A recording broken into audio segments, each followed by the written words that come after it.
So, Bojo, nice to meet you at ICBC. You're around for a while in the cannabis industry.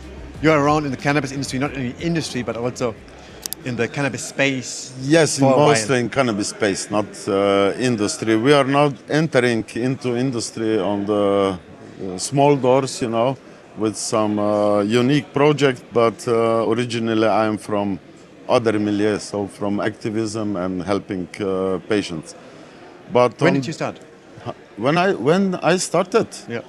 I started more than 20 years ago to helping patients. Then we opened the head shop and grow shop in Murska Sobota. It's a rural area. It was tough. There were tough times, I landed in jail as well and so on. But after that, I started to organize scientific conferences back in 2014, the first one. And since then, more than 10 all over the Balkan, not just in Slovenia. And we are helping patients to, with analyzing their products, obtaining on the black market or in pharmacy. And we are organizing also seminaries for doctors and nurses because if we want to introduce cannabis into mainstream medicine, we will need the doctors and nurses. And we try to convince the faculties to put the cannabidiology into curriculum, but it's not really there. Let's discuss the doctor and nurse situation a little bit later, because if I talk to you and I read Marsh and Grow on your t-shirt, yes, cannabis space has a completely new definition. It's not only on our earth, of course, the people we work with and the patients we see and the dialogues we have. It's something different in your case. Yes. Because you are sending seeds to space in a new cannabis space. I couldn't believe my ears when I heard that first time, and I thought, is that right or is that crazy? Why are you sending seeds to space? There are many reasons, actually. Some countries, like mostly China, they already sent some crops seeds to space to enhance their specification, let's put it that way. To maximize the yield, right? Yes. Bigger yield, resistance to, insects and so on. And then somewhere on the way, I found the opportunity to send seeds to space. Actually, I already sent seeds to space last year. But the company who was operating the probe lost the communication on the re-entry, so unfortunately. So basically, you have a tracker in the rocket? Yeah, in the probe. In the probe. The probe is a small satellite. Small satellite. You just shoot the small satellite with the rocket. Yes. To the orbit. Yes. It stays in the orbit. It falls down back to Earth. Last year it was 1 day, actually around three rounds around the Earth. It was in June 2025. But on the re-entry, because of the plasma and heat and everything, they lost the contact. So they didn't know where it landed. So there might be somewhere on our planet a magic seed of cannabis which is completely different to all the other seeds, or not? Possible, very much possible, because this is actually what we want to achieve is to, as we said, better crops or better cannabis, because we have in the space many stressors. We have microgravity, we have cosmic radiation, we have other radiations. We can simulate those conditions on Earth, but it's not real life. Simulation is not real life. And we will now send in June, but now the seeds will stay in the space for 9 months. And then I hope we will retrieve them. Now we switch to another company, maybe it will be a bit better. We will start our research on the Faculty of Biotechnology in Ljubljana in March next year.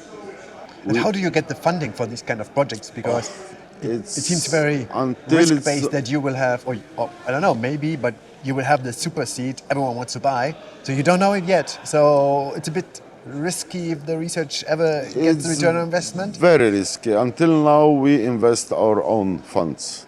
But we are partnering now with some very known companies. And we are also looking for funding.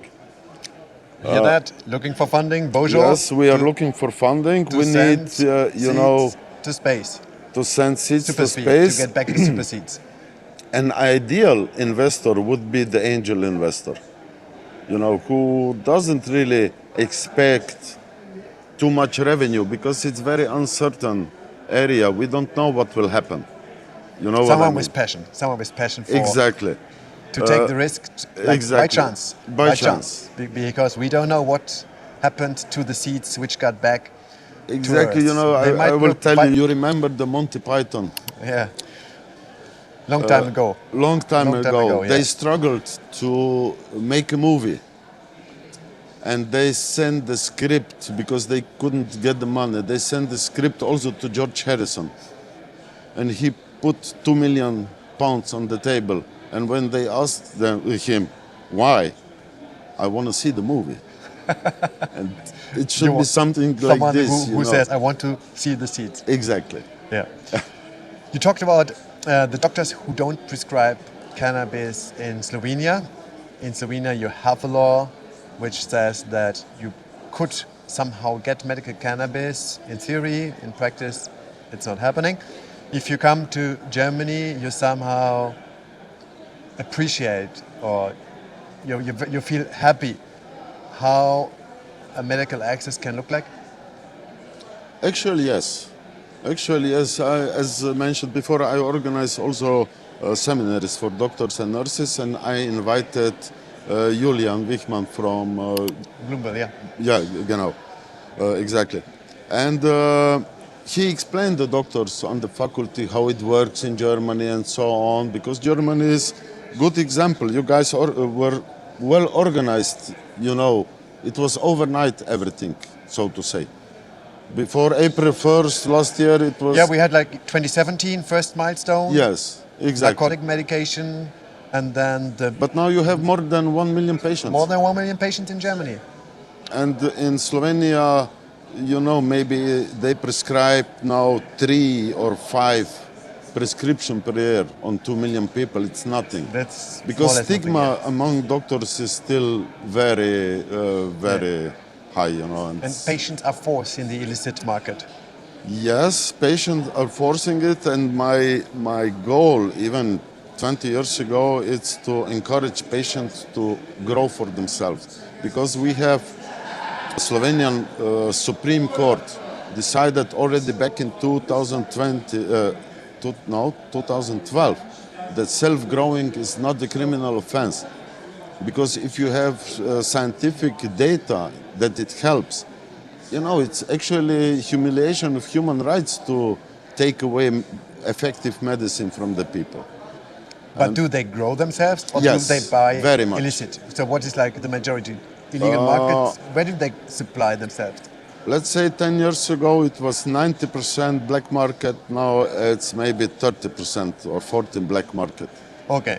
But they still, with the cannabis they buy, they can go to your project and you would test the cannabis. Yes. They can bring it to us. We will test them for them to see what is the quality, and we also advise them how to use it on the proper way. Because it's not just vaping and smoking. You can have suppositories. You can have topical. You can have many different, But mostly when doctors are talking about cannabis, they talk about vaping or, And as I mentioned, to be present on the black market can be also very dangerous, because you never know nowadays what you buy. And but what do you see when you test the product? You have the real life data. What do you see in these products? I see materials without any cannabinoids inside, which nobody knows what it is, and I see very good... But they look like flowers. Yes, like shoe paste. But for somebody that never saw good extract, he cannot tell. Not by smell, not by anything. They just, And this was my main goal, to help patients, not to get... What else do you find in these products? Like, most of them are clean, most of them are contaminated. Most of the black market products are not the best quality, let's put it that way. There are some very good, it depends who is doing it, but most of them are not very well. And as any medicine, you need the data how much active compound you have in your remedy. Otherwise, you don't know how to dose properly. Because dosing it's also depending on the kilo of body weight, not just take 3 puffs. That's amateur. Yeah, that's not professional. You need to know what's inside. Exactly. And then you need to know the temperature and exactly. And volume. If you take if you have 200 kilo or 150, it's not the same if somebody with 40 or 50 kilos take the same amount. So this lack of knowledge is very problematic among doctors. And we mentioned now doctors. We have accepted law last August. But also just because 2 years prior to this, we had a referendum, about medical and personal use. But tell me how pathetic it is to have referendum of something which should be professional matter, not the matter of referendum, because we don't have referendum for chemotherapy, for antibiotics. Why we have to have referendum for medicinal plants? Cannabis, what I mean? The stigma is still very huge in the medical circle, yeah. And that is what you want to say. Yes, and not just stigma, very big opposition, especially among the professionals. Why? Good question for them.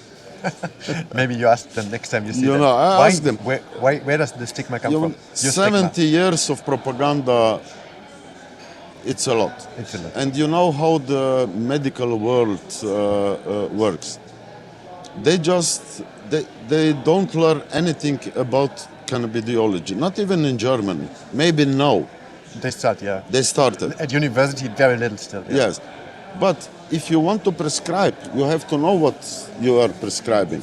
And the pharma industry is putting big efforts to educate doctors, to influence doctors what to prescribe, right? And I would expect also from cannabis industry to support education of doctors, because otherwise we will not come anywhere.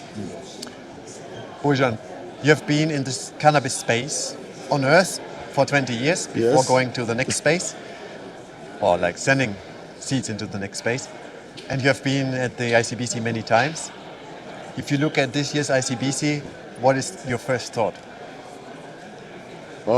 This year's ICBC is really amazing.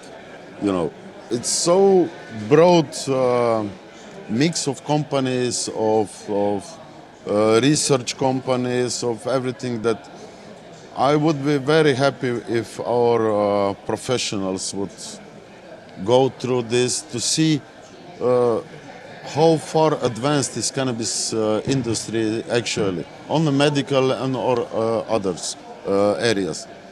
And you ask me why cannabis in space. Cannabis, if we will have lunar bases, it can give us food, it can give us medicine, it can give us also fiber, because even moon base should be sustainable, because they cannot get volt or whatever ordered to the moon anytime. And this is actually the goal. And if we come into mainstream with our story, maybe even the stigma about cannabis will slowly fade away, like it does in Germany. Germany is way better than we're getting there. Few years ago. Yeah, we're getting there. Police don't even bother about cannabis. People understand that nobody is dying. And everybody was so afraid. Yeah, everyone is afraid. Will bring but if it happens, if partly legalization happens, people understand that. Nothing changed. What they're afraid of is not happening. No, not at all. Thank you very much. Good luck with finding the supersede in space, which will transform the space to a cannabis space. Yes, we space weed, you know. Space weed. I think the space should be way more pragmatic, you know, with the regulations than we are on Earth. If you know what I mean. It was fun. Thank you.